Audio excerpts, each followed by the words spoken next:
El trabajo intersectorial es un tema recurrente en la gestión de la salud pública. Sin embargo, hay muy poca documentación y sistematización acerca de la forma en que se debe practicar, sobre todo en el campo de la salud.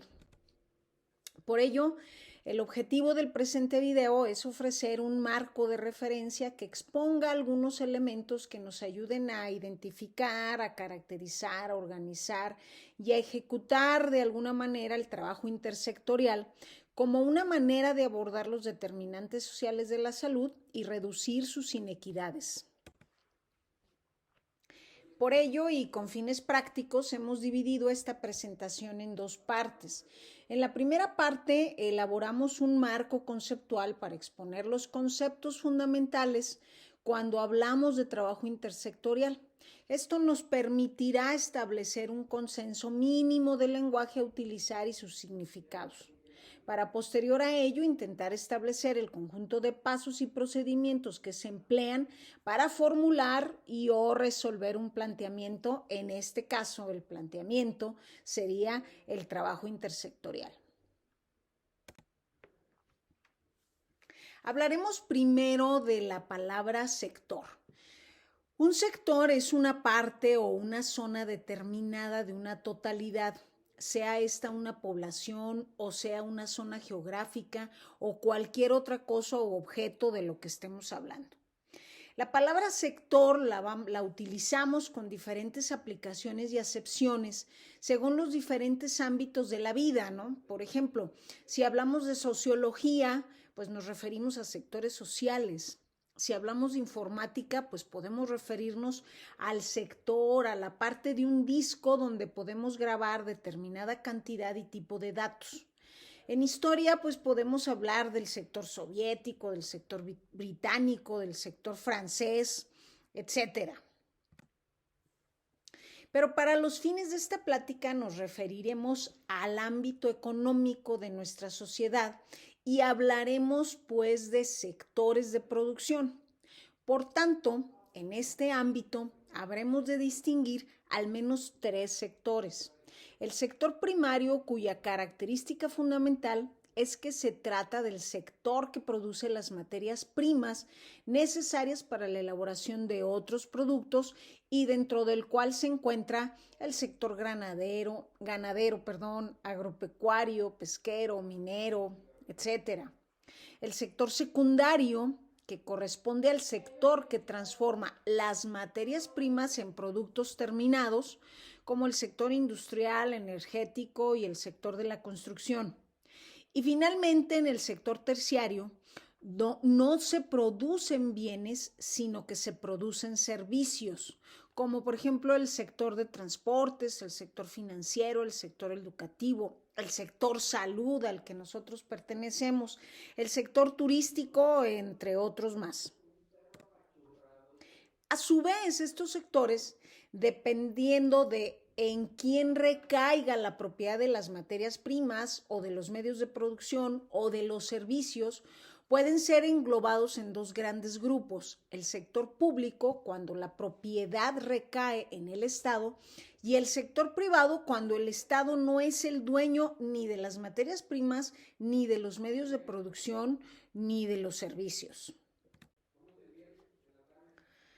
Con esto como antecedente, podemos decir que cuando hablamos de intersectorialidad, nos referimos a la integración de todos los sectores o varios de ellos con el objetivo de lograr el desarrollo global y el mejoramiento de la calidad de vida de las poblaciones.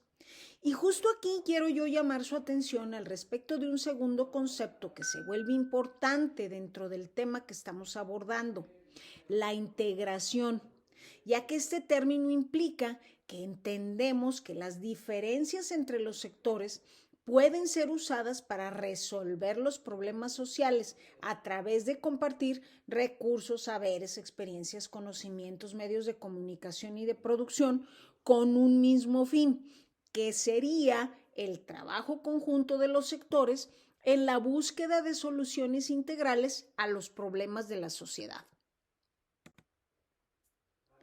Por todo lo dicho anteriormente, la intersectorialidad se ha vuelto desde hace poco más de 40 años un tema recurrente en materia de gestión en salud. Esto último motivado a partir del entendimiento y aceptación del proceso salud-enfermedad como un sistema complejo en el que interaccionan múltiples factores causales, factores que se dan a partir de los diferentes ámbitos de desarrollo y participación de los seres humanos y que por tanto para su eficaz e integral solución se requiere de la acción conjunta de los diferentes sectores sociales y productivos. Entendamos por qué. En 1974, Mark Lalonde, siendo ministro de Salud de Canadá, publica un reporte titulado Nueva perspectiva de la salud de los canadienses. En este documento identifica 4 importantes determinantes de la salud. El primero de ellos, la biología humana, donde él concentra todos los aspectos físicos y mentales que conforman al ser humano, como por ejemplo su herencia genética, su maduración y envejecimiento, entre muchos otros. En segundo término, el medio ambiente, identificándolo como los factores que afectan el entorno del hombre e influyen en su salud, como por ejemplo las condiciones de su vivienda y trabajo o la contaminación del agua, del aire o del suelo. En un tercer punto, habla del estilo de vida, es decir, los hábitos personales y de grupo que influyen en la salud, como por ejemplo la alimentación, las adicciones, la actividad física, las conductas de riesgo, entre otras más. Y finalmente, el sistema de asistencia sanitario, donde nos habla de cómo las características de este sistema influyen en la salud de la población. Por ejemplo, su accesibilidad, la cobertura, la calidad, la buena praxis, el tipo de modelo de atención que se tiene en el sistema de asistencia sanitario, entre muchos más. Señalando que todos, con excepción de la biología humana, pueden ser modificables y con ello estaríamos incidiendo favorablemente en la salud de la población. A partir de esto, él propone que el sistema de salud debe reorientarse prioritariamente a generar acciones orientadas a la promoción de la salud y la prevención de la enfermedad.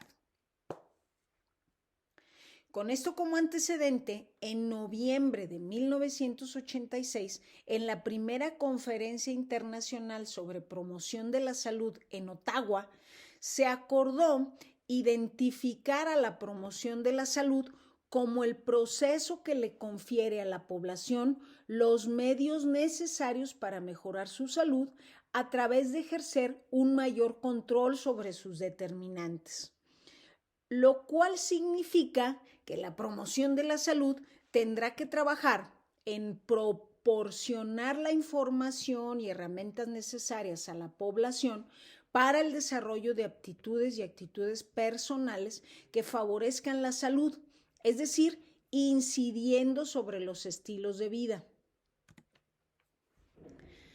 Tendrá que trabajar también impulsando la creación de condiciones de trabajo y vida gratificantes, higiénicas, seguras, estimulantes, es decir, mejorando el medio ambiente en el que se desarrolla el ser humano. Y 3, reorientando la prestación de servicios de salud hacia acciones de prevención y promoción de la salud. Para lograr esto, se necesitan 2 cosas fundamentales. Impulsar la participación de la comunidad en el mejoramiento del nivel de salud y generar políticas públicas entre los diferentes órganos de gobierno y actores sociales y de producción. En términos concretos, esto significa que debe trabajar en lograr una respuesta social organizada, intersectorial y multidisciplinaria. Bien, resumamos un poquito lo que hemos aprendido hasta aquí. El trabajo intersectorial se refiere a la integración de las experiencias, conocimientos, saberes, recursos, etcétera, de los diferentes sectores sociales y productivos que favorecen y promueven la generación de políticas públicas en materia de salud que llevan al desarrollo de aptitudes y actitudes personales saludables entornos favorables a la salud de la población y un sistema de salud orientado a la promoción de la salud y la prevención de la enfermedad, impulsando por la participación de la comunidad en la identificación de prioridades y elaboración de acciones en materia de la salud que nos lleven a alcanzar un mejor nivel de salud en la población y por ende una mejor y mayor calidad de vida. Hasta aquí la parte conceptual de nuestra plática. Hemos aprendido el qué, el por qué y el para qué del trabajo intersectorial. Ahondaremos ahora en el cómo. A partir de aquí abordaremos el conjunto de pasos y procedimientos que nos pueden ayudar a lograr el tan ansiado trabajo intersectorial. Bueno, el presente esquema nos muestra cómo la intersectorialidad es un trabajo que debe construirse de manera gradual y dependiendo de los factores relacionados con ella para expresarse en diferentes formas de colaboración y grados de relación entre el sector salud y los otros sectores. A su vez, el tipo de relación que se da está condicionada por el alcance de las intervenciones, los modos de gestión, el propósito, la organización, el esquema de financiamiento que tendrá la acción intersectorial. En primer lugar, habrá que identificar el problema que nos une y que motiva nuestro trabajo conjunto, ya que a partir de ahí seremos capaces de entender las necesidades específicas y determinar a los actores participantes en la resolución del problema. Así pues, la información es el primer paso en el proceso de la intersectorialidad. Consiste en el intercambio de información con otros sectores con base en resultados de estudios y análisis realizados en materia de salud.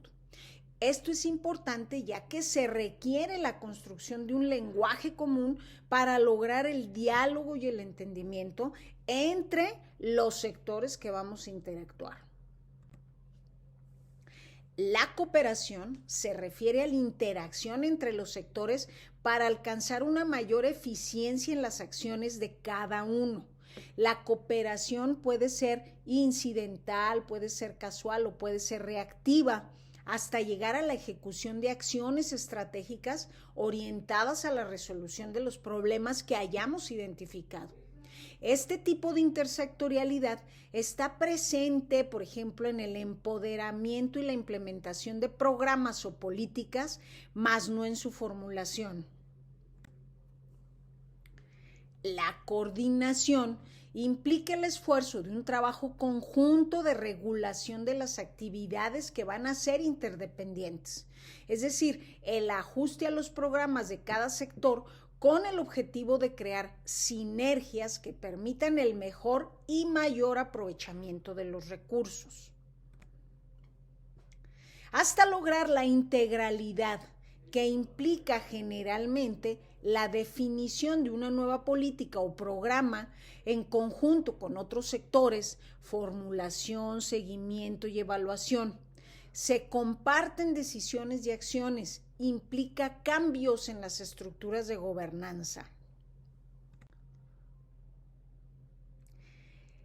Transversalmente, el proceso de intersectorialidad implica que identifiquemos y apliquemos un modelo de gestión mediante el cual organicemos nuestras actividades.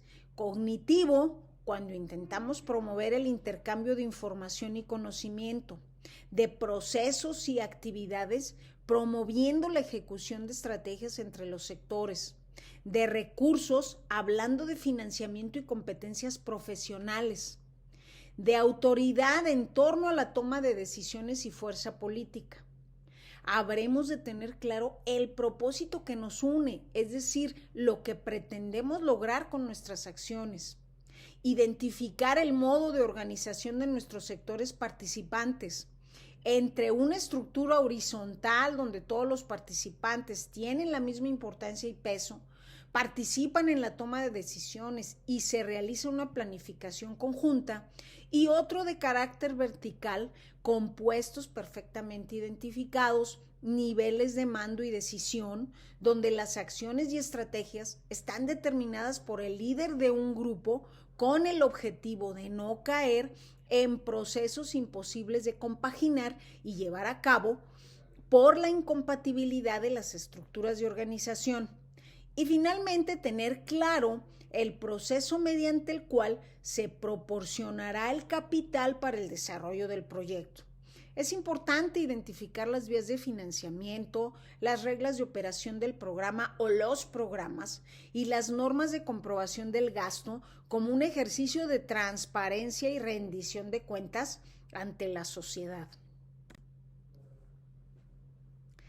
La intersectorialidad implica que en determinados momentos y escenarios habremos de desempeñar diferentes roles dentro del proceso.